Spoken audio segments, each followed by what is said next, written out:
Hello, everybody. Welcome back to another Medical Miss, the show about what not to do with your body. And we are at a different time today. I know usually we'd go an hour earlier, but I noticed that people were kind of coming in later to the video. So I figured we'd try out a different time and see if this worked better for people to make it to the live show.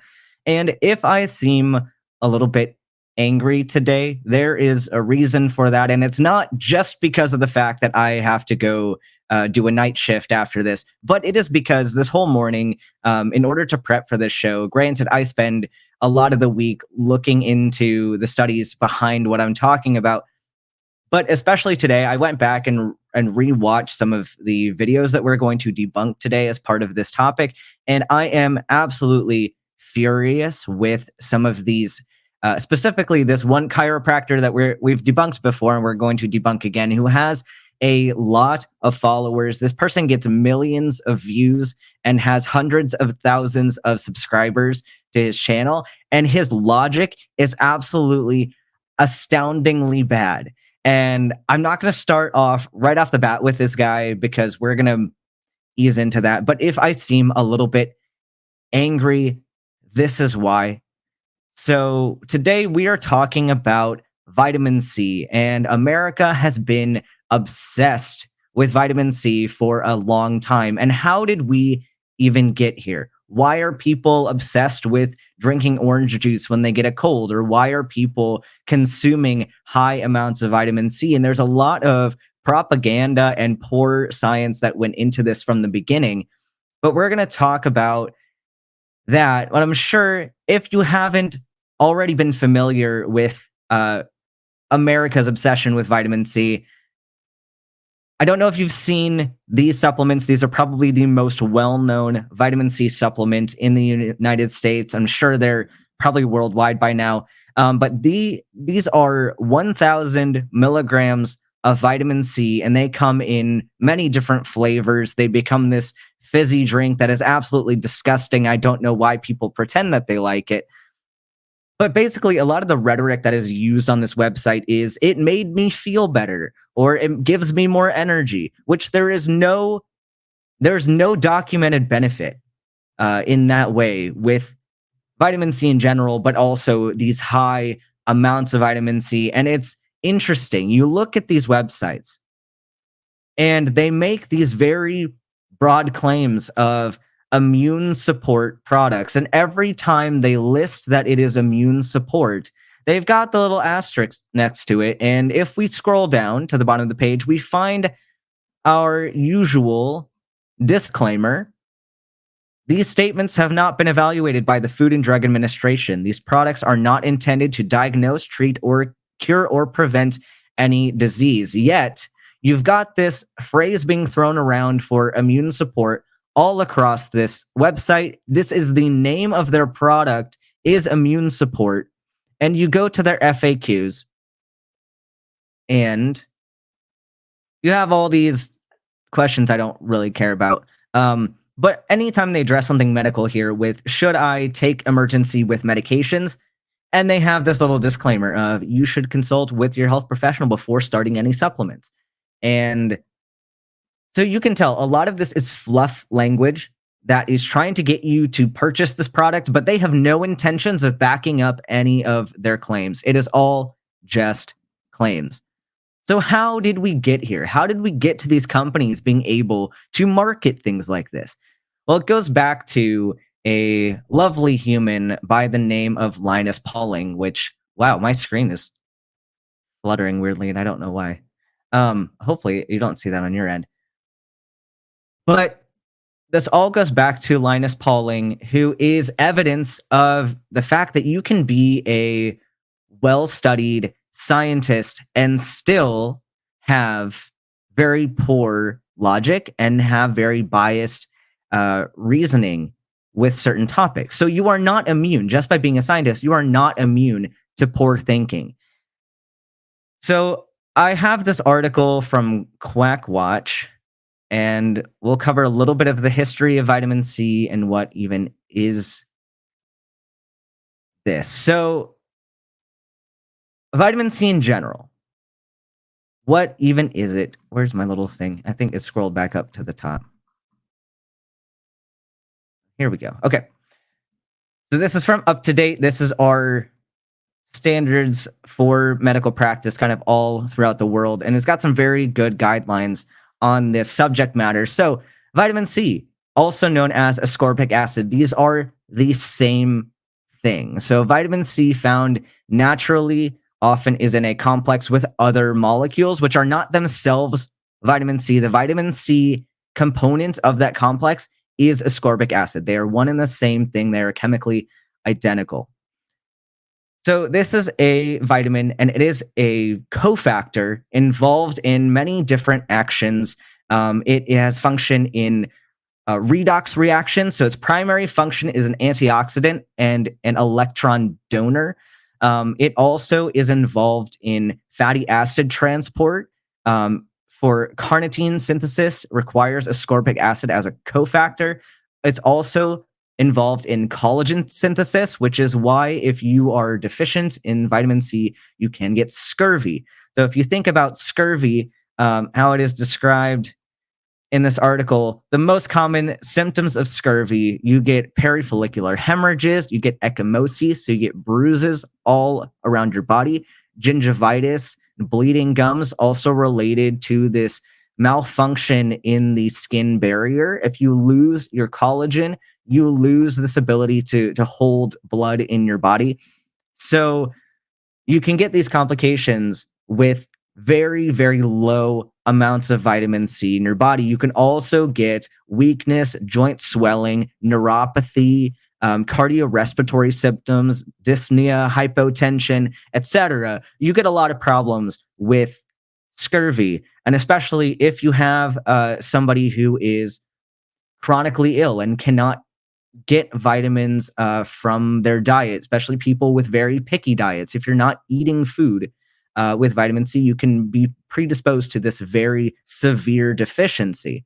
So I'm not going to sit here and argue that vitamin C is not important at all. It's absolutely essential for human functioning.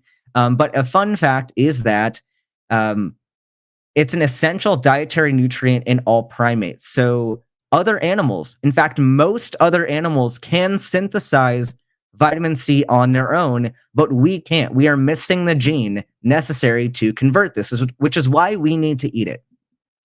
So the topic today, while we're talking about vitamin C, the debate that I'm bringing up is not that it's not whether or not vitamin C is necessary, because we know it is necessary. We have evidence for that. The debate today is how much do you need, and do you need to supplement besides with the food that you're eating? So the recommended daily amount for vitamin C for most people is listed here, ranges in children from 15 to 45 milligrams per day, 75 milligrams per day for most females, and 90 milligrams a day for males. And if you are pregnant or lactating, you might need up to 120 milligrams per day. So this is a lot less than the amount described in the emergency supplement package. And while they're typically marketed to combat colds and things, you have people taking those daily. And that is a huge difference between 1,000 milligrams a day versus the requirement of 120 milligrams per day. And some studies are saying that people with more stress, more physiologic stresses, such as athletes, military, and they're listing smokers in a lot of these articles. However, we're seeing here that some studies that have been used to try to show that you need higher supplementation in smokers is not necessary because the data was not randomized well, and they were generally poor studies. So you cannot necessarily say that smokers are included in this group. The data is not showing that to be related. So you need relatively low amounts of vitamin C to avoid a deficiency. But also, you can get toxicity pretty quickly with vitamin C. So I'll probably get into more of this later on when we talk about Linus Pauling, but large doses of vitamin C. So we're talking the gram quantity. So including that 1,000 milligram or 1 gram dosage of emergency can give false negative stool guaiac results, which is problematic. So this is a stool blood test. And so if you're taking high amounts of vitamin C, and especially a lot of people that do this might not be reporting it to their doctor because they don't see it as a medication, they see it as a supplement. So if you're getting tested for colon cancer or you're getting tested for a GI bleed and you come up with a negative, but you've been taking these high doses of vitamin C, you might have a false negative and they might not detect that you have blood in your stool. And we're talking very microscopic amounts that might not be readily seen, but still, this could be an indicator of colon cancer that we are missing because of somebody with high amounts of vitamin C. It can also cause diarrhea and abdominal bloating. It's also shown to cause amounts of oxalate kidney stones when you're taking it at high doses, since vitamin C is related to oxalate formation in the kidneys. So, because oftentimes you're getting this as vitamin C combined with oxalic acid, etc. So you can be predisposed to kidney stones. So it is not benign to take this amount of vitamin C, and in large quantities, we're seeing in people who have hemochromatosis, people with very high levels of iron. You could even see some fatal cardiac arrhythmias due to oxidative injury. So I know that was a lot covered there. So let's go to Linus Pauling, our lovely friend. So he is well known for his research, and he has some very good studies outside of the concepts of vitamin C. But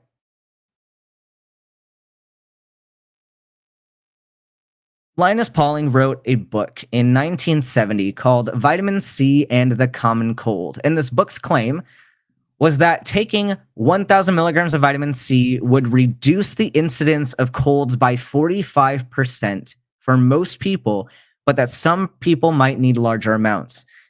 And he recommended that if symptoms of a cold were to start, that you should take 500 or 1,000 milligrams every hour for several hours, so multiple times a day, or 4 to 10 grams daily if symptoms don't disappear with smaller amounts. So it was this book that kind of sparked this obsession in the United States with vitamin C, and vitamin C sales after this book was released greatly increased profits by these supplement companies. And he had a second book in 1976 about vitamin C, the common cold, and the flu, which were suggesting higher and higher doses. So as Linus Pauling gained traction with this book, he kept, number one, increasing his own dosage of vitamin C for himself, saying that you need to optimize this dose for yourself. But he started telling other people to increase their dosages. So eventually he started saying that you needed 2,300 milligrams or more for optimum health and to meet stresses, including infection. So very non-specific in the way that he approached this. And there's a lot of concerns here, as we just noticed with the toxicity of vitamin C and the fact that you can get kidney stones and that you can get diarrhea and abdominal bloating, which can be very problematic. It sounds like benign symptoms, but if you have prolonged diarrhea, you can get metabolic alkalosis, and this is a pretty big problem. So Linus Pauling himself reportedly started taking 12,000 milligrams daily and raised it to 40,000 milligrams when he had symptoms of a cold. So there's a couple things to consider here. So he didn't experience symptoms like we mentioned that some people might experience.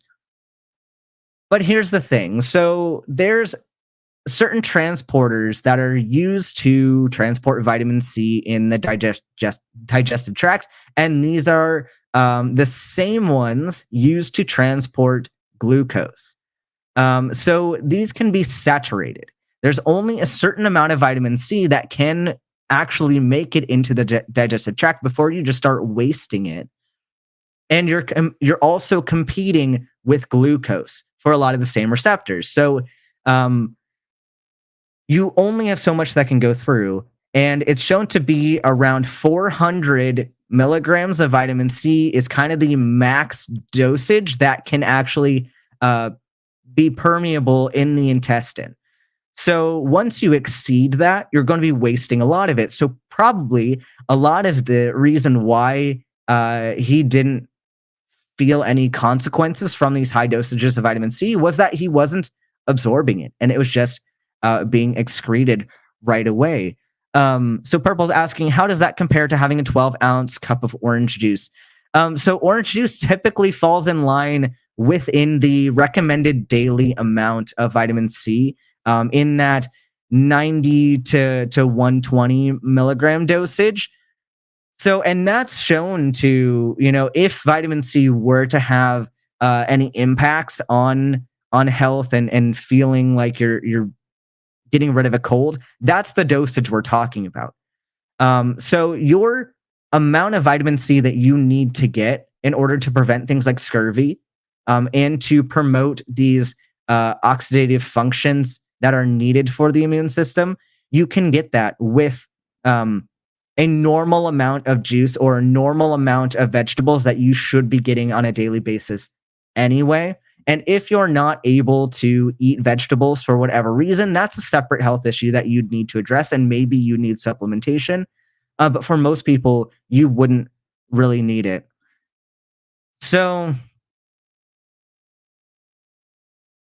so there are a lot of questions that arise from all of this. There have been countless studies done on vitamin C.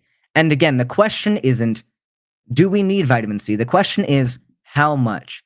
And think about, if we were going to do a study on vitamin C, what kind of biases are going to be involved, and how do we conduct a study, especially for something like prevention of the common cold or reduction in severity of symptoms or reduction in length and duration of the common cold? How do we study this without being biased? And it's very difficult to do this. So some things that they're mentioning here in this article is, number one, is it possible that you actually had a different number of colds than you remember? So if you were to do a study that was a survey asking you how many colds did you have this year when you didn't supplement with vitamin C, versus the next year when you did, and you just had to remember the amount of colds you had, well, that can be ambiguous, right? What somebody might consider to be their seasonal allergies might actually be a cold, and they might not be able to differentiate that.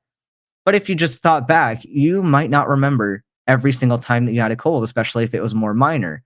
Also, is it possible that you were going to have a cold anyway, despite not taking vitamin C? How do we determine that this was a coincidence or not? And yeah, and is it possible that you wanted such a favorable result from vitamin C that you didn't count a minor cold because you had a bias that the vitamin C was going to help you? So this Quack Watch article addresses a lot of the major studies that have been done that have seemed to show an improvement by vitamin C.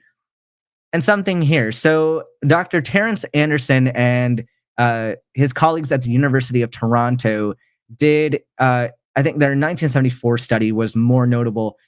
They did a larger trial of the one they did in 1972, talking about what results would be different with different amounts of vitamin C. So they had 3,500 volunteers that were divided up into 8 groups, 6 of which received various daily doses of vitamin C, while others received placebo for 3 months. And in this one, no difference in the incidence of colds was found among the groups taking no vitamin C, 250 milligrams, 1,000 milligrams, or 2,000 milligrams daily. So, and it said that there was a possible slight reduction in severity of symptoms in the vitamin C groups, but there was no difference in volunteers taking 250 milligrams versus 4,000 or 8,000 daily uh, than those taking the 250. So we have data that shows that the amount really doesn't change anything beyond the 250 milligrams. So even if it does provide some subjective relief momentarily, you're not seeing a difference with this lower amount versus a higher amount in these emergency mega doses of vitamin C. And something else, this is a big study that has been cited by many people. This is the Karlowski study at the NIH in 1975 that reported treating 25% of patients with placebo, 25% with 3,000 milligrams of vitamin C daily before colds, and then went on the placebos during the cold. 25% of these people were given placebos daily before colds and 3,000 milligrams during the cold. So we had people switching when they took the dosage of vitamin C. And the interesting thing about this study, and you had 25% that got a total of 6,000 milligrams daily during colds. But this study was supposed to be double blind. But the problem with this one was that a lot of the volunteers, so half of the volunteers correctly guessed which pill they were getting. And so therefore, it was not a blinded trial. So these people knew if they were taking vitamin C or not. And many of them, of course, when they thought they were taking the vitamin, may have reported a favorable result. But with that bias introduced, we have no way to demonstrate in that case if it was the vitamin C or if it wasn't. There's also some interesting other studies that were done that showed that some of the studies on children, the mothers were actually sampling the vitamin supplements before giving it to their children and could tell the difference between the placebo and the vitamin. And so they would taste it, confirm that they were giving their kid the vitamin, and then they would have their results, which were completely subjective of, yeah, my kids seemed to do better after the vitamin C. Well, those studies can be thrown out as well because those were biased and unblinded. And then similar things, you had people adding the bioflavonoids, which are a component of vitamin C complex, which in this one showed that it showed a couple things. So number one, this study showed that both synthetic vitamin C and natural vitamin C had similar effectiveness for this minor subjective difference. But the presence of these bioflavonoids made no difference. So having the extra compounds added to the vitamin C also really didn't do anything. So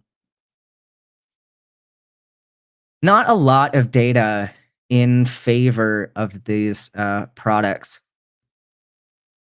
But there's not only the claim that vitamin C can prevent or treat a cold.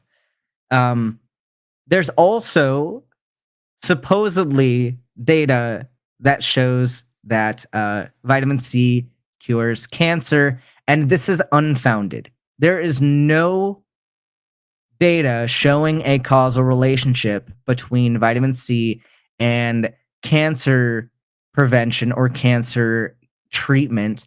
There are studies in vitro that potentially show mechanisms, but it's not shown to be causal. And it's very dangerous that people are being told that their cancer can be treated by high doses of IV vitamin C. And Linus Pauling was even one of those people promoting this. And there's something really scary that he said about this in his study with the Mayo Clinic. I can find the particular study. Here we go.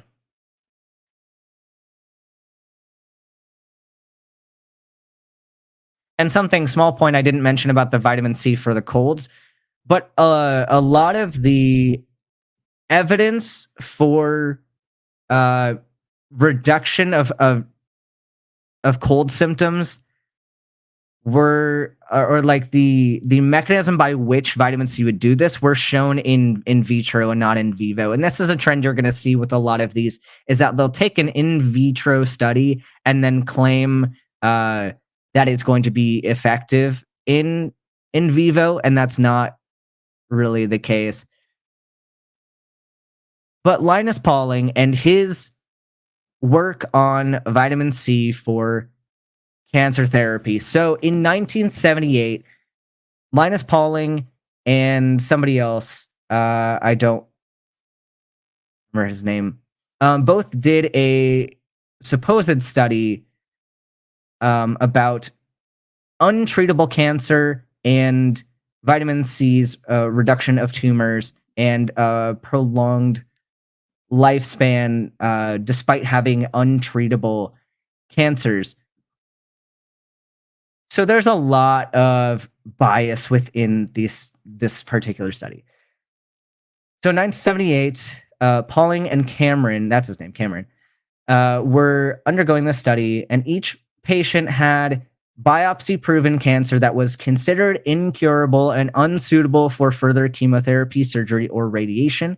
These patients were randomized to receive 10 grams of vitamin C per day, so very small doses, or comparably flavored lactose placebo. These patients were carefully selected so those vitamin C placebo groups were equally matched. The age distributions were similar. There's a slight predominance of males, but pretty similar ratio. The performance status was measured using the Eastern Cooperative Oncology Group Scale, which is a well-known clinical scale, which I'm not super familiar with. Most study patients had some disability from their disease, but only a small proportion were bedridden. Most of the patients had advanced GI or lung cancer.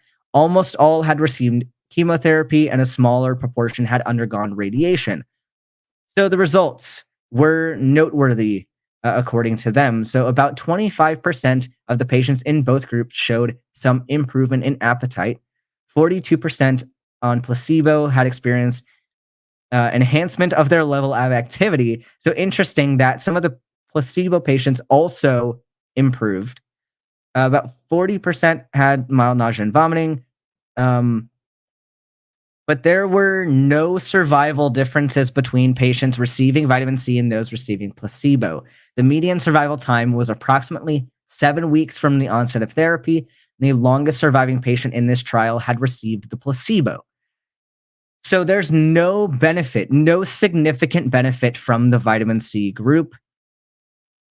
But it's interesting that Linus Pauling had complained in a letter to the editor because most most patients had extensive chemotherapy and were therefore immunologically compromised. So therefore, no benefit from vitamin C should be expected, which that makes sense as a mechanism. This is kind of a post hoc rationalization, though.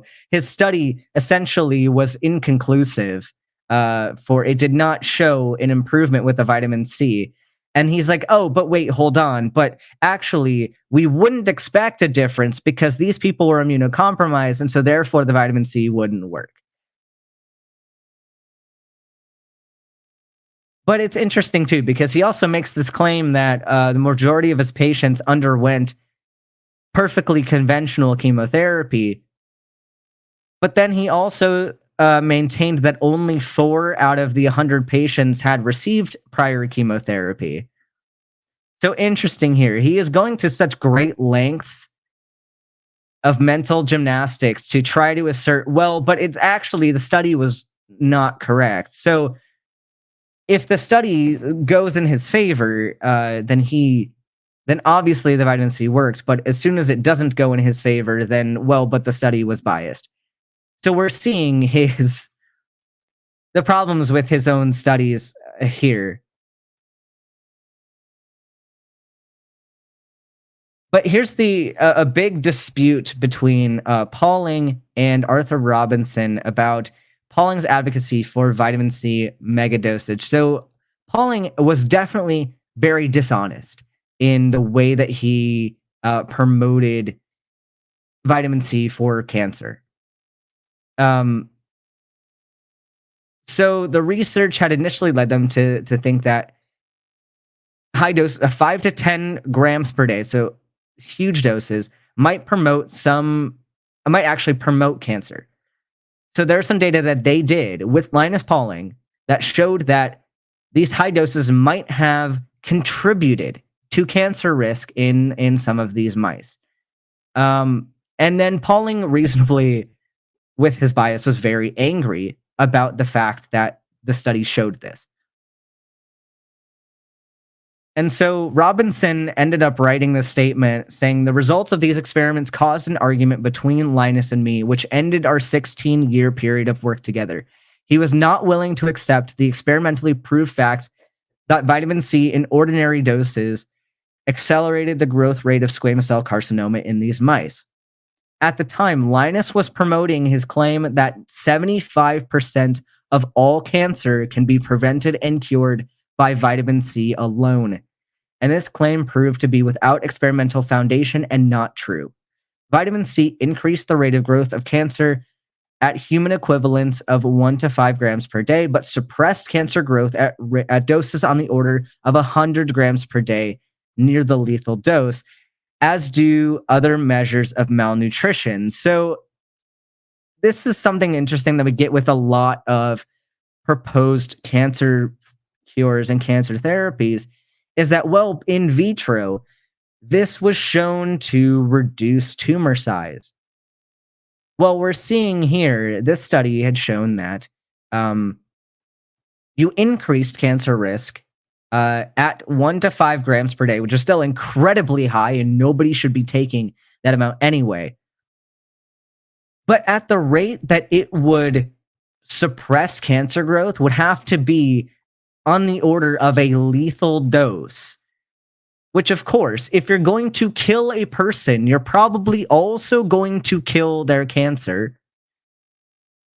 And also, other forms of malnutrition would cause similar effects in vivo. So we're seeing very biased studies by Linus Pauling, very dishonest rhetoric by Linus Pauling, and this is how we got the obsession with vitamin C. So this is the data that they are banking on. These kinds of studies, as I mentioned, these very dishonest, biased studies are what led us here. And people still promote this garbage. And it's scary because you see people saying, well, this vitamin C rhetoric is benign for colds. Which, sure, most people taking an emergency supplement on a day that they have a cold is probably not going to have significant side effects. Like, it's probably not. But the problem is you start buying into that and you start believing, oh yeah, well, this mechanism makes sense for this. And then start extrapolating that out to other diseases that have not been demonstrated. They're merely assertions. You can rationalize, yeah, this would make sense, and not have the data to back it up. And the common public is not going to know the difference between a mechanism for this purpose and a mechanism for another purpose, and they might not know the difference between the dosages. And this is a huge, huge issue. So I'll get into exactly like more mechanisms when I start addressing my least favorite videos on the planet, which caused me to be very, very angry. And of course, Linus Pauling makes me very angry. But part of what makes me more angry are the people that keep listening to this, despite the fact that it has proven to be flawed. So if you need to take some vitamin C, you can do so from your own diet. You do not need to go to these extreme measures, and you definitely should not be going to a clinic for IV therapies for your cancer and ignoring what your oncologist is telling you to do.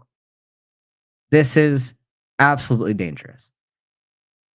But as I was looking into more of this topic, of course, I ran into my favorite chiropractor, and actually even more of my favorite chiropractor than Josh Axe. And And it's amazing to think that I could have so much dislike for a person more than Josh Axe, but there is somebody because he sounds very legitimate, and I was seething with rage in watching this fellow's videos. We're gonna watch a couple of them today. It is our friend Dr. Eric Berg, the chiropractor, who has 8 point. So I was actually misinformed briefly. I thought I was saying he had hundreds of thousands of subscribers. He has 8.73 million subscribers. This man has 8.73 million people listening to his garbage, which is laughable by anybody who has actually studied medicine. And this person absolutely infuriates me. But he is a vitamin C shill, and we're going to listen to what his thoughts are on vitamin C. We're first of all going to watch his video on immune benefits, and then we're going to watch his video about what is the right vitamin C that you should be taking and what are some vitamin C myths that he believes are vitamin C myths. So let's dig into it. Let's talk about the immune benefits of vitamin C. Now, vitamin C does a lot of different things, but its influence on your immune system is quite amazing. Let's talk about it. Now, vitamin C deficiencies are actually very common. You can have what's called a subclinical vitamin C deficiency, where you're not majorly deficient, but you're just deficient enough to cause a weakness within the immune system. So he starts off right off the bat saying that vitamin C deficiency is extremely common and that a lot of people have a subclinical deficiency of vitamin C. And what this sounds like to me is that it's not enough to cause problems, but it's just deficient enough to cause you to need to buy his products. Just enough to need to waste your money on a vitamin C supplement. So that's what I hear when I listen to this. No, you're not going, like, sure, theoretically you could have a subclinical vitamin C deficiency where if you did a lab test, you come up with low levels of vitamin C, but you're completely asymptomatic, sure. But there's a couple problems here with this. Number one is that vitamin C lab tests are incredibly inaccurate. It's very difficult to actually tell what your vitamin C levels are by a serum lab result, potentially being due to water solubility and all that. But if you have a subclinical vitamin C deficiency where it's not causing you any problems, what are you going to do about it? What do you expect anybody to do about it? Nothing. There's no need. There's no need to intervene with this if there is no clinical problem.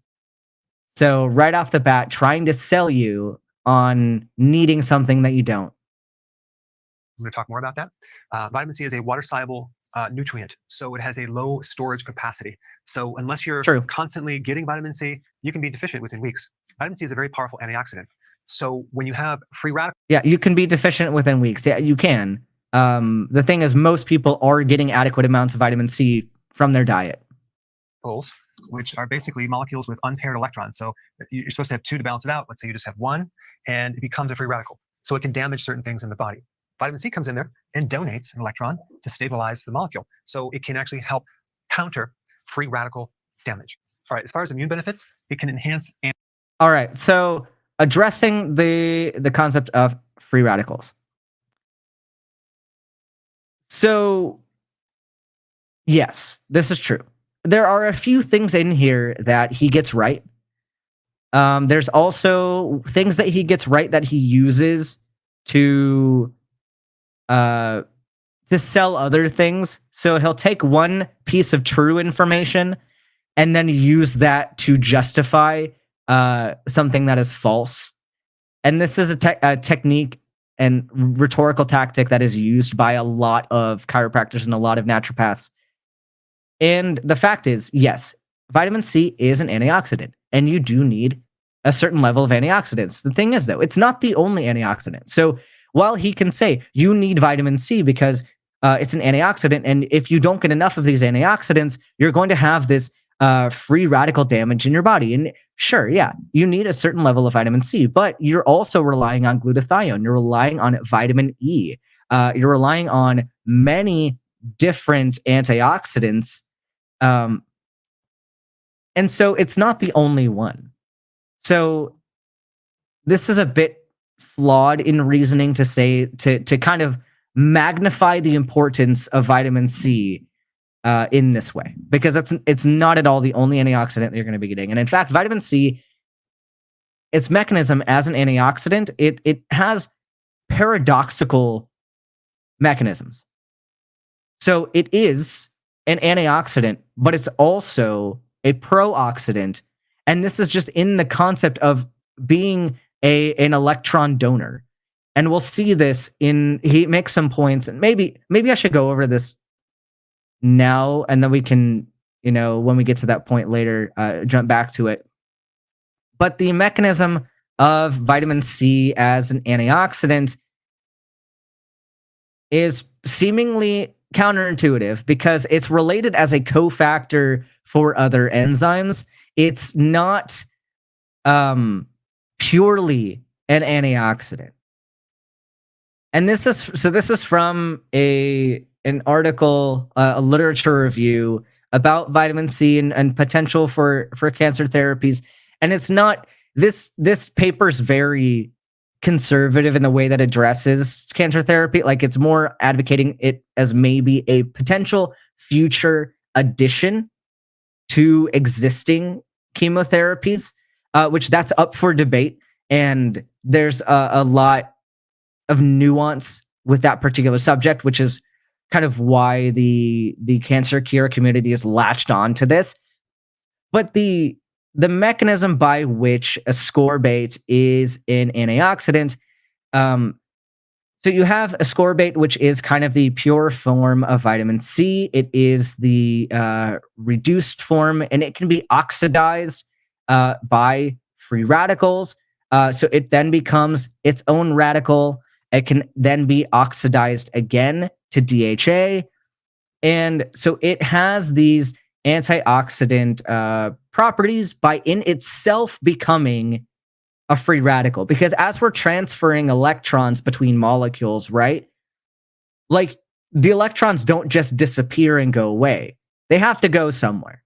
And we're essentially using this vitamin C to move these electrons from these kind of more harmful free radicals, and then eventually being able to dispose of them safely.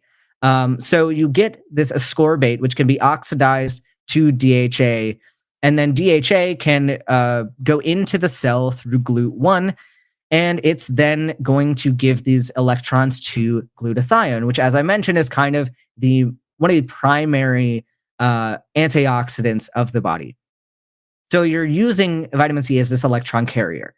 And then glutathione is going to be eventually the one to donate these electrons further and then get rid of these and make them more stable. But you also get vitamin C as a pro-oxidant. So in this, when you oxidize ascorbate, you can also donate those electrons to form free radicals from peroxide. And this is a mechanism that is usually shown in vitro. So again, this is not in vivo studies.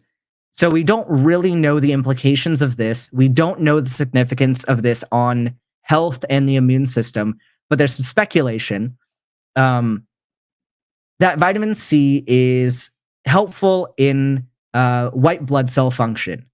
Because when you have neutrophils that are trying to get rid of something foreign, specifically bacteria, it's going to secrete free radicals to dispose of this invader.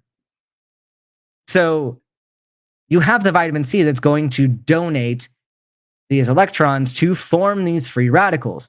So on the one hand, you have vitamin C performing as an antioxidant, and you also have it performing as a pro-oxidant. So you have kind of this cyclic mechanism going on.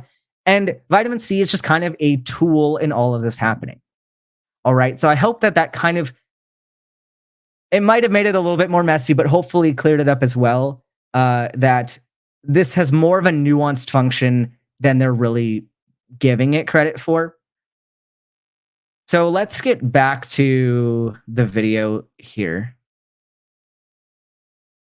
We have antioxidant in the side chat. Wow. Let's get back to this video. Antibodies. Antibodies are proteins that fight pathogens, microbes that shouldn't be in your body. Also, it will increase neutrophil motility. Neutrophils are a type of... Yeah, so with the neutrophil motility, I mean, again, that's been shown in vitro, not in vivo. And we kind of just talked about a little bit of that. And with regards to antibodies, again, that's an in vitro claim, not really demonstrated in vivo at this point in time.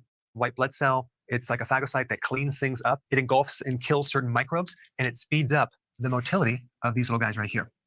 Number 3, it enhances your B cells or B lymphocytes. It's a type of white blood cell, which then increases antibodies. We've already mentioned that right here. Which, Number 4, it enhances the T cells. Another type. So this is funny. His language is so nebulous, and you'll find that these chiropractors and naturopaths love to do this. It enhances B cells. Yes and no. It doesn't really enhance them so much as it regulates their production. You see, vitamin C does have components, like it has the ability to regulate DNA expression, which a lot of times it has like kind of the big T cell that it regulates is in fact Tregs. So it demethylates the DNA responsible for T cell production, and it helps modulate these productions of T cells and B cells. So it doesn't really enhance them; it more regulates them, and that's kind of a complex mechanism by how it does that.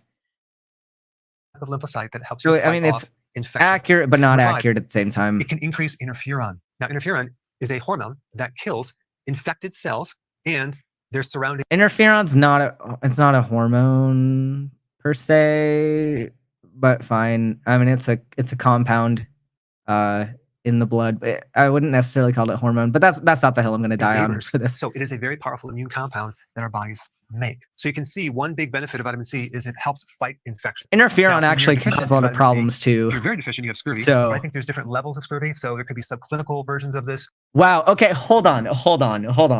I just missed this. Wow. So yeah, deficiency does cause scurvy, and then he says, yeah, but I think that there's different levels of scurvy, and that you might have subclinical scurvy. No, you cannot have a subclinical scurvy, because scurvy, by definition, entails symptomatic presentation of, as we mentioned before, issues with collagen synthesis and wound healing. So you're going to get hemorrhage, you're going to get purpura, ecchymosis, etc. By definition, a subclinical scurvy is not possible. So he's playing with words to make them whatever he wants them to be to prove his point. I don't think he really understands what he's talking about. Or major versions, you're not going to probably see a full-blown minor or major case, scurvy. The point I want to bring up about vitamin C deficiencies, especially scurvy, which is the major vitamin C deficiency, is that it makes you susceptible to certain infections. It does make you susceptible to infections when you have scurvy. Good job. You got something right. With scurvy, it has the ability to increase susceptibility to fatal infections like pneumonia. Scurvy is often followed by infectious epidemics. What does that mean?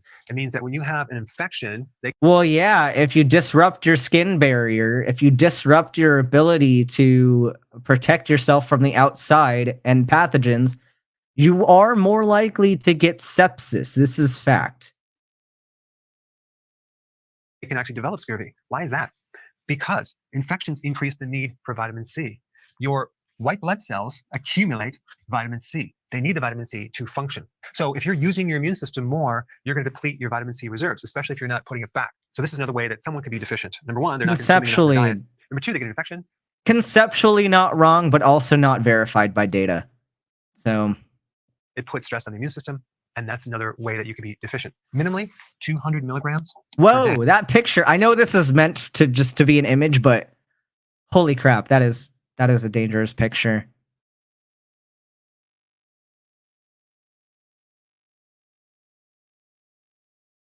Okay, I do want to address a point in the side chat. Chiropractors have to have the same length of clinical rotations as medical doctors. They must pass 4 federal exams to be licensed, and also their state board. Actually, so the rigor of their clinical rotations and the rigor of their exams is not at all on par with medical doctors. So, and the science learned in their degree. So let's say you can have a degree where you study for 4 years and you take 4 exams. That does not mean that the exams taken are equivalent. So, like, let's say I did a degree, I did a 4-year degree, but all the tests I took were in intro science classes. I can take standardized exams, but still not have it be the same level as a medical school test. And we can have this debate off air, but they are not the same degree, and purely being licensed by a chiropractic state board is not. Yeah, they like to use that as an argument to say that they should be given equal licensure, which is absolutely dangerous. But kind of back to this video. Okay. A good source of vitamin C would be sauerkraut, leafy greens, bell peppers. He's correct here. He's correct here. Peppers, jalapenos, red peppers are really high in vitamin C. Now, if you're going to take a supplement, make sure that you take a whole food-based complex vitamin C, not a synthetic. The synthetic version of vitamin C. So right there, he's making the argument that you should not take synthetic vitamin C, but you should only take natural vitamin C. And he'll cover this a little bit here, and he'll cover it in the next video as well. But this is a point that like really grinds my gears, because he takes this point, which is flawed. We have studies that I even mentioned earlier on in this video that the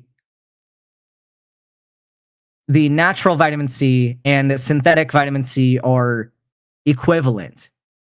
They're functionally equivalent.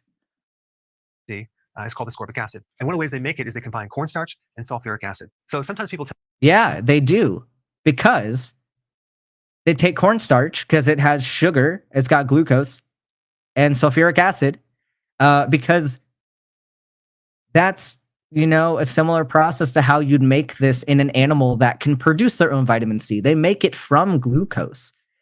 That's not something that you should be appalled by. It's not something scary. And he takes this rhetoric super far in that he starts talking about the fact that it's different, to say, well, the natural vitamin C is going to cause good things and the synthetic vitamin C is going to cause the bad things, which is not at all accurate. But I'm going to let him say more about this. Tell you that the synthetic version is the same as the natural. There's no difference. But I have a hard time believing that sulfuric acid and cornstarch is the same as something from actual food. So his reason for not believing that synthetic and natural vitamin C are the same is because, well, I just can't believe that something synthetic would be the same as nature. I don't know. This sounds very similar to arguments made by other pseudoscientists, and the same argument made by, evangelicals and people who believe in theism without any good evidence. You can believe anything by this metric. Just saying, well, I just can't see why you'd believe these are the same thing is not data supporting that they are not the same thing. And if you haven't seen my other video on vitamin C, I put it up right here. Check it out. Yeah, so we're going to watch that other video because, oof, this really starts grinding my gears about this. Yeah, this is absolutely borderline religious.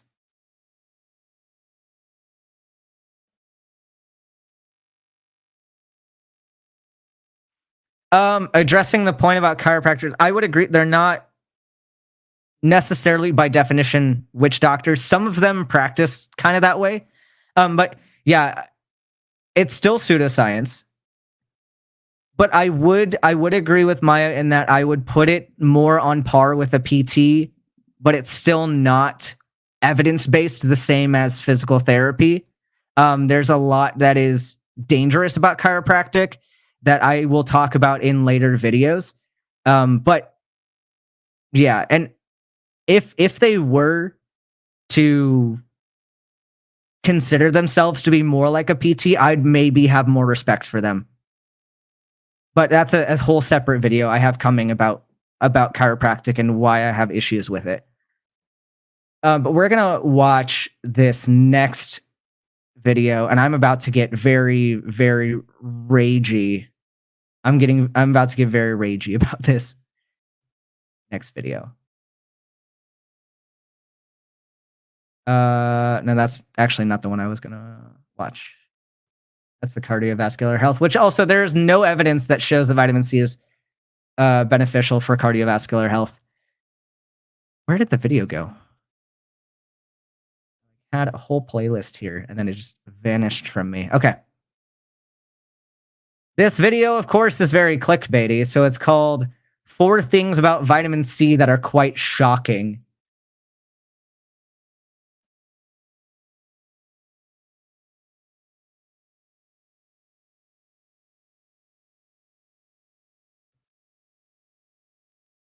All right.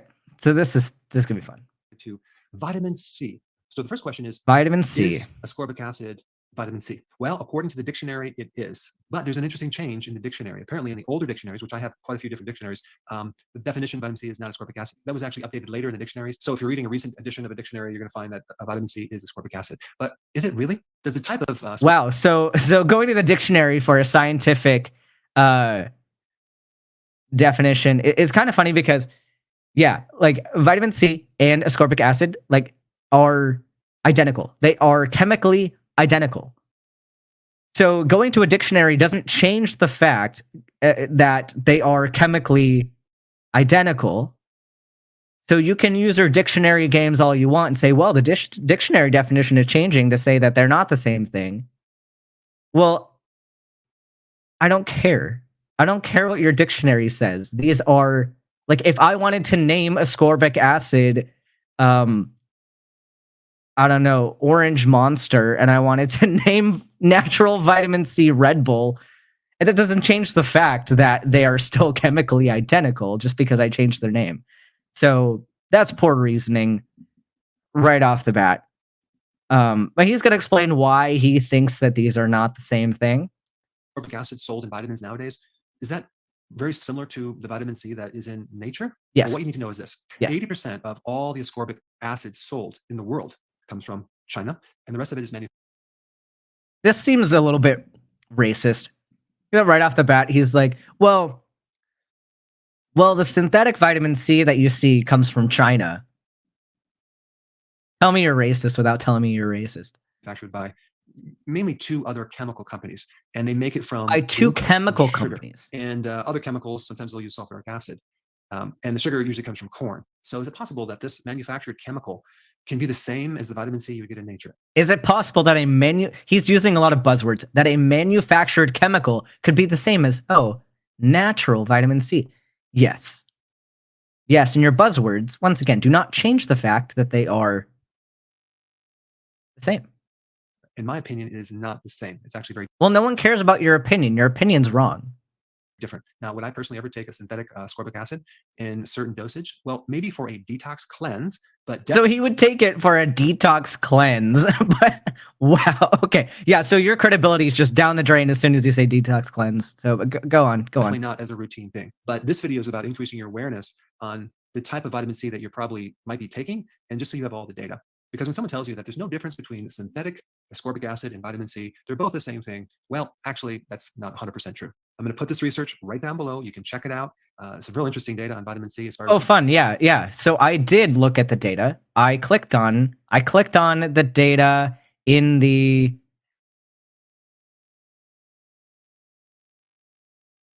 comments. So it's interesting because he does cite the NIH, and I looked this up. So he cited the NIH for IV vitamin C. So he's making debates about the vitamin C supplements that you take, whether or not they are synthetic or natural. And his data comes from the NIH about IV vitamin C. So not the same. And then studies of vitamin C alone. Basically, I mean, it says a lot of the same things that we actually already said recently, is that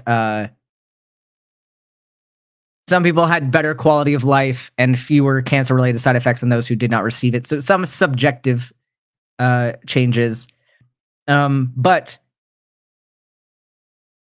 really not studied well in vivo. And vitamin C alone didn't show to do a whole lot. There's some more evidence with people with combinations, which is kind of what the debate is being about now. But this data that he kind of cited really doesn't say anything that he's talking about. And in fact, I think, does it? Okay, it doesn't specifically say. There's one of the things he cites actually says that vitamin C and ascorbic acid are the same, which is quite funny to me. But his sources aren't super meaningful because they don't really say what he's actually saying they say.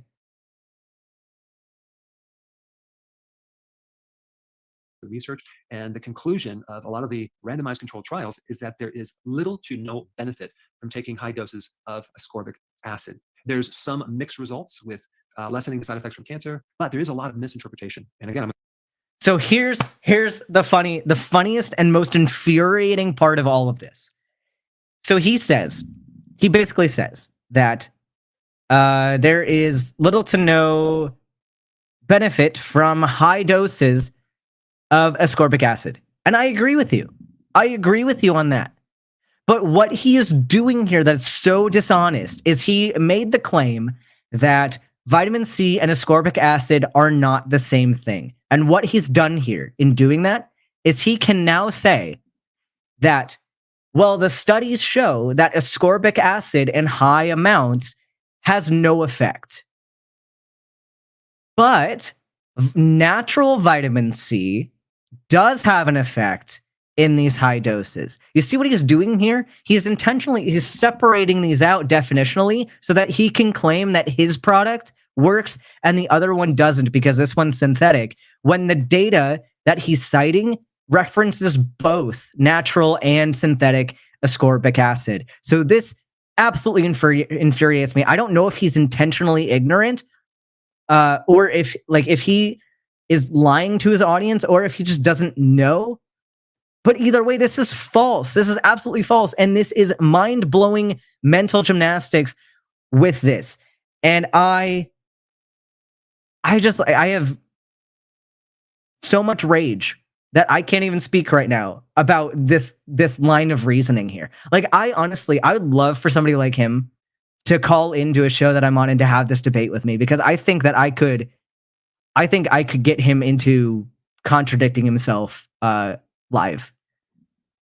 But I'm going to put that data down below. You should check it out. So the research on colds, cancer, heart benefits, mortality, sports performance, it's very, very minimal, if zero benefit. Yeah, I agree. Minimal and zero benefit from both synthetic and natural vitamin C. I think regarding colds, the reason why it may help you is because ascorbic acid is acidic. And I do know that taking an acid tends to put the phagocytes in high gear. It makes them work faster. Puts it in high. Phagocytes are part of the immune system and tends to clean up everything. But you can do the same thing with apple cider vinegar. Why would you need to take? You can do the same thing with apple cider vinegar. Wow. Okay. Apple cider vinegar. You know what's funny? That apple cider vinegar also has vitamin C in it, which is the same as ascorbic acid. And wow. Ascorbic acid. So number one, little to no benefit. Number two, most of the vitamin C. So he's writing out his claims on the screen. Little to no benefit, high doses of ascorbic acid. Mixed results, loss of misinterpretation, randomized controlled trials. Yeah. So that discredits your natural vitamin C too. And most vitamin C is fake and made from sugar. All vitamin C, even natural vitamin C, is made from sugar. This is how it happens. It is a derivative from sugar. So this is dishonest again, saying that most vitamin C is fake. The ascorbic acid is fake and made from sugar. And if it's made from sugar, that's bad. It's trying to get you to make these mental leaps. It's not explicitly saying that right now, but it's taking you down that pathway. He's very, very good at using psychology. I don't know if it's intentional or not, but he's very good at using psychology to get people to follow their own line of thinking and to intuit what he wants you to intuit about this. Sold out there is fake, and I'm talking about synthetic, of just one part of the vitamin C complex that if we compare this to nature. If we look in nature, vitamin C comes in a complex with different parts. You have the antioxidant part, which is the ascorbic acid. You have other parts like bioflavonoids. You have the J factor, which helps with oxygen. You have vitamin K, which. So he's going into this next point that he says that synthetic vitamin C is bad because it's only one part of the complex versus natural, which comes in a complex. But the thing is, the vitamin C part of the complex is the ascorbic acid. That is the vitamin C part. So when you have pure ascorbic acid, it's just that part. When you have the complex, you have flavonoids, which is not vitamin C. You have vitamin K, which is not vitamin C. So yes, you have other compounds in there with it, but we synthesize our own vitamin K. So we don't need to intake vitamin K through these complexes. It's not necessary. And we saw in these previous studies that flavonoids really don't make a difference either. So sure, you're getting the extra complexes, but you don't have data to back up why you need this complex as opposed to just the ascorbic acid. You have not demonstrated that one is better than the other, one is more efficacious than the other. You have simply asserted that they are. You have not actually demonstrated that.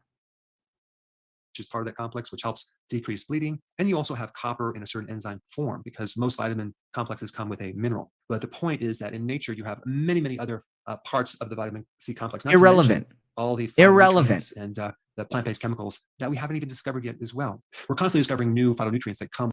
And there might be phytonutrients that we haven't discovered yet that might be part of this. Okay.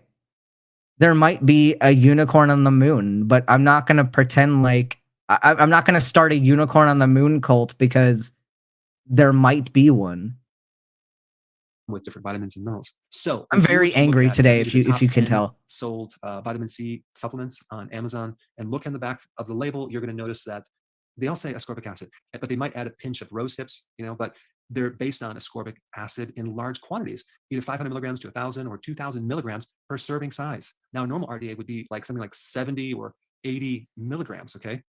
But you're getting 500 to over 1,000 milligrams. Yeah, so now he's going to keep using this contradictory argument. So he's like, well, ascorbic acid is bad because you need all these higher quantities in the supplement, which you don't. Yeah, the RDA, I agree with you. The RDA is between 70 and 90 milligrams, which you can get from food. And he's going to use this point. He's going to, for once, agree with the RDA as long as it supports his point that ascorbic acid is worse. Hold on, what is... I need to look up the dosage of his vitamin C complex. Because I'm curious. I'm curious about. So his chewable vitamin C complex has a dosage per serving. Zoom in on this. Okay, so his actually is 100 milligrams. So his is way less. But how often is it wanting you to take it? But he wants you to take 2. So he's advocating for about 200 milligrams. So, okay, so I will give him credit that his is significantly less. His is significantly less than emergency. But the fact that the RDA is between 70 and 90 does not mean that the ascorbic acid is worse. That's poor reasoning. Of the synthetic version of a part of the whole vitamin C complex. Now, this type of vitamin C is very, very inexpensive. It's very, very cheap. And this is why when you buy synthetic vitamin C, it's going to be like might be $5, $7, $10. Well, yeah, it's cheap because you can. So when you get because you can make it, and you don't have to pay for labor costs of the farm, and because you're probably buying the berries and stuff from a farm, and then you're taking that and then putting it into a supplement. That's a lot more cost involved, even with the transport costs, all that. So sure, it's going to be cheaper, yeah, to just take some cornstarch and some sulfuric acid and make your own compound. Yeah, it's cheaper. So what? That doesn't prove your point. Vitamins, very, very important to read the label to make sure that it's not synthetic. Now, of course, I'm not biased of my I'm not biased of my own product, but here's my own product for you. Complex. And does it actually list the type of food that's on there? Does it come from blueberries, acerola berry, strawberry, etc.? And then what form does it come in? Is it freeze-dried? Is it organic? Or is it just conventional? These are all important factors because the thing about vitamin C is that it's destroyed with heat and light. And so this is why when you drink orange juice that's been pasteurized, cooked, you're getting very little vitamin C, unless they add the ascorbic acid back in it as a preservative. The best type of vitamin C that you can get is from food or food-based vitamins. And the food that has the highest vitamin C are going to be leafy. So I don't think I mentioned, I think he talked about the poor absorption of vitamin C, and that's why he's saying that they need so much of it. So here's some fun. Here's some fun about vitamin C. It is very well absorbed in small quantities. So in amounts less than 400, as we talked about that being kind of the capacity of vitamin C absorption, you're going to have 70 to 90 something percent absorption in the GI tract of vitamin C. So it's very well absorbed in the quantities that you need it. It's poorly absorbed once those transporters are saturated. So in these mega doses, yeah, it's poorly absorbed because you are saturating the transporters. And so anything above 400, you're starting to see more wasting. You're starting to see 50% bioavailability. But again, this does not go into a claim that synthetic is worse than natural. All it does is say that dosage matters. Greens, it could be in the berries. It can also be in lemons as well as their peel. But you can also get vitamin C from organ meats, liver, kidney, not wrong, adrenal glands, even brain. But the problem is a lot of people don't like organ meats. But then again, a lot of people don't like vegetables too. So there's a couple foods that are really, really high in vitamin C. Peppers, sauerkraut. Yeah, again, not wrong. A very cheap vitamin you can eat if you want to eat some peppers and sauerkraut to get your vitamin C. Like, please do. It's great. Like corn and sulfuric acid. Now, another point I want to bring up about vitamin C is but the corn is bad because it's sugar. Yeah, okay. Your pepper also has sugar in it. You're gonna tell people to stop eating peppers too? That it doesn't really get absorbed that well if you're consuming sugar at the same time. So if your vitamin C is a chewable and it has sugar in it, like fructose or glucose or high fructose corn syrup or maltodextrin, which by the way, this is a point I want to address big time. Dry this ascorbic acid out in the chemical companies is they use a spray agent called maltodextrin. So we're adding this. Oh, maltodextrin, so bad, sugar. And that's going to impair the absorption of vitamin C. Now, why? Well, it's because the chemistry of vitamin C is very, very similar to the chemistry of glucose. And so if the body has a chance, it's always going to go after the glucose first. No. So if you're taking some refined carbs or sugar at the same time. No. He started off, okay. He started off on the right track and then just did not, he just kind of blew it. he started off okay. So yes, since vitamin C is a derivative of glucose, and they do share transporters, like you are correct in that. Yes, it is similar to glucose, and that yeah, you can get some interactions between vitamin C and glucose transport, but it's not at all because the body chooses glucose over vitamin C. That's absolutely ridiculous. And the idea of assigning agency and granting agency to biochemical processes is inaccurate, and people need to stop using this language because the body does not choose anything. There's chemical interactions that happen to come into play, and there's likelihoods of certain things happening.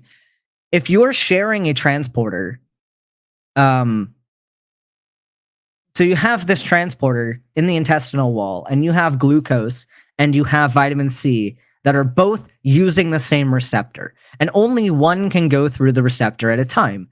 So there's a probability here of how many molecules of glucose do you have versus molecules of vitamin C, and the probability of you grabbing a glucose and a glucose binding to that receptor are greater if there's more glucose than vitamin C. That is just enzyme mechanics. This is how this works.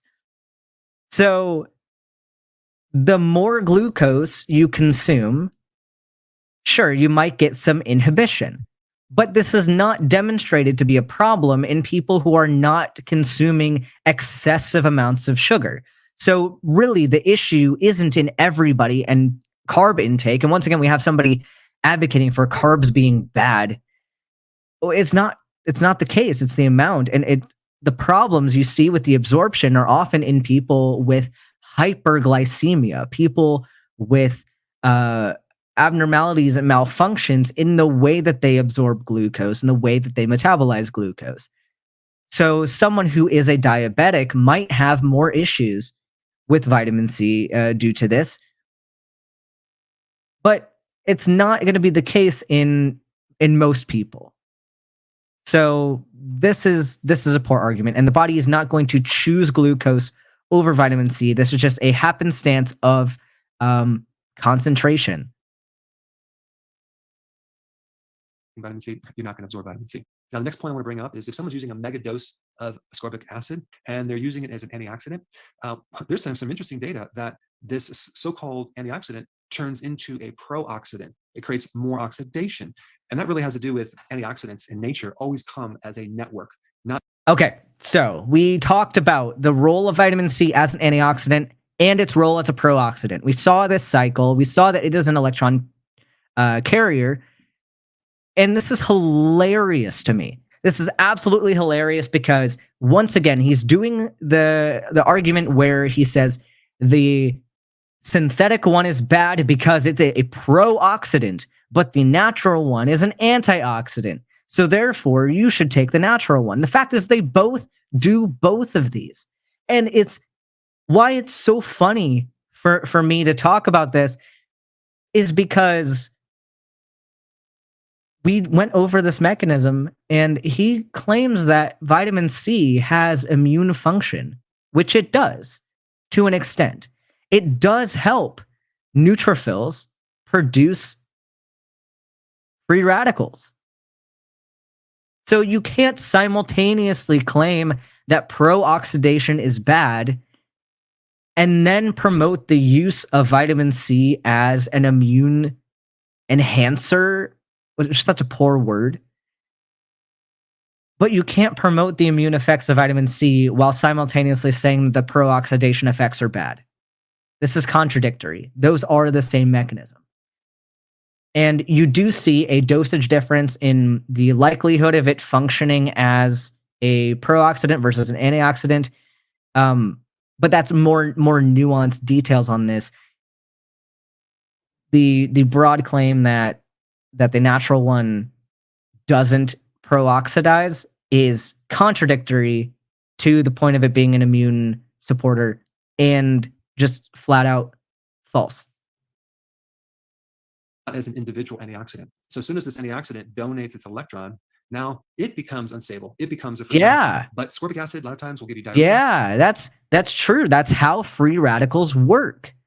That's what happens. And again, like free radicals can be a problem if you have too many of them, but actually there are times when free radicals are necessary and you want them. For example, again, in neutrophils, you want neutrophils to be able to produce free radicals in order to suppress invaders.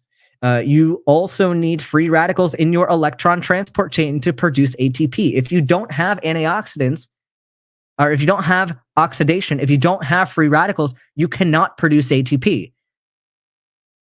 So labeling free radicals as blanket bad, false, and missing a lot of nuance. And also countering his own point again. Bloating, and it can even act as a pro-oxidant, not as an antioxidant. So yeah, and now he's saying that the side effects of bloating and diarrhea are related to its pro-oxidant properties, which may or may not be true. I don't know for sure. But he's saying that this is related to the fact that synthetic ascorbic acid is a pro-oxidant. Therefore, you're going to get the side effects. So what he's doing here is he is allowing you to separate in your brain all the bad effects of vitamin C are related to synthetic vitamin C, and all of the good effects of vitamin C are related to natural vitamin C. So you've already separated these out in your brain. You've already had bias now. And let's say you took a supplement vitamin C and you got kidney stones, or you got nausea, diarrhea, and then you looked at the ingredients and said, wow, this has ascorbic acid in it. It must be synthetic, and that's why I'm getting these. You're, of course, going to blame the synthetic because you've now been biased to think that. This is not good reasoning. This is not a good way to think about this, and it is purely dismissing the nuance for one and just giving flat out false information. in summary, it's best to get your vitamin C from actual food or food-based vitamins, not the synthetic version. I would agree that the best way to get vitamin C is from food, but that's also because it's better to eat than to not eat. And it's better to, consume foods that have multiple nutrients in. And I'm not going to disagree with that. But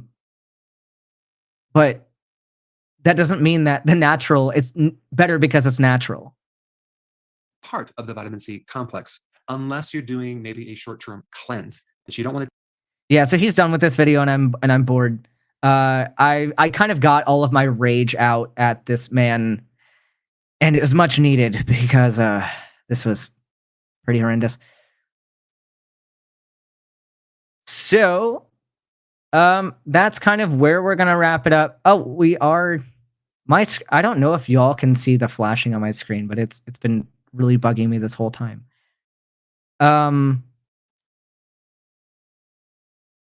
We got some questions. I know there's a lot of debate in the side chat. We're not going to get into all that today. That's a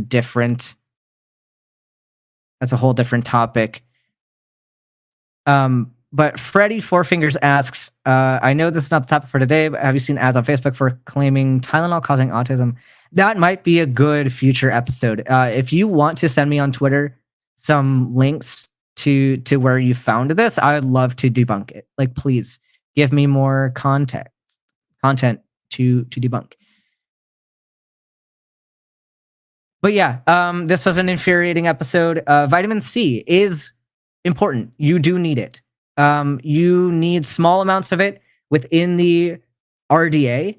So definitely, if you are experiencing some symptoms of low vitamin C, like if you get scurvy, absolutely get a supplement. But talk to your doctor. Be in communication with your healthcare team. Make sure you're doing what they're recommending for you, as long as it's scientifically based. And don't get an IV of vitamin C. Do not go take these alternative cancer cures with vitamin C. We might see some more down the road with vitamin C in conjunction with other chemotherapies, which I'm not opposed to if we get some data, but we need more data. And the people advocating for such high doses of vitamin C for all of these conditions, they're doing so without data. And I'm going to suspend my belief until there is adequate data to believe it. I'm not discounting it forever. I'm not saying it will never be scientifically sound, but for the time being, I am not convinced that this is a good idea for someone to do. And I hope you all enjoyed this episode. While it was very infuriating, some things on the announcements. I'll put my Twitter handle is at student doc ben. You can find more there. I also have a Discord. If anybody would like to join the Discord, I'm going to put that link in the side chat as well for you. There's also a Facebook page where I post a lot of announcements and you can have discussions about these topics. In fact, if you wanted to go have this discussion more about chiropractic in the Facebook group or in the Discord, I encourage you to kindly have this discussion. Don't be rude to anybody. Please no ad hominem attacks. Like, don't insult each other, but you can have some nice debate, nice friendly debate is okay. We do have an after party today, starting about 10 minutes after the show. I think Phoebe's going to come hang out with us. So if you are a patron or if you are a channel member, which we do have channel memberships now, where you get some fun emotes you can use in the chat. If you become one of those, you can join us for the after party. It's a really fun time. So we're going to thank the patrons. We have Regios, Jody L, Pharmacy Sabrina, Tons of Mice, Uncle Beck, Hannibal, and Kevin Downey. Thank you for your support of this channel. I really appreciate your support and having you around. And I hope to see you all in the after show. We're going to continue at this time next week for Medical Myths, I believe, or no, next week might be the week that we might not be having Medical Myths next week at the same time because I might be working. Yeah, so we're not having Medical Myths at the same time next week. So I might try to do it at a different day during the week, or we might be taking a week off.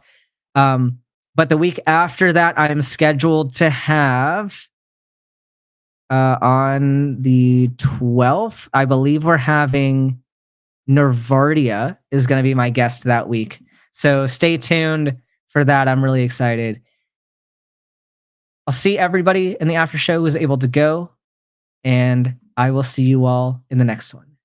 Bye, everyone.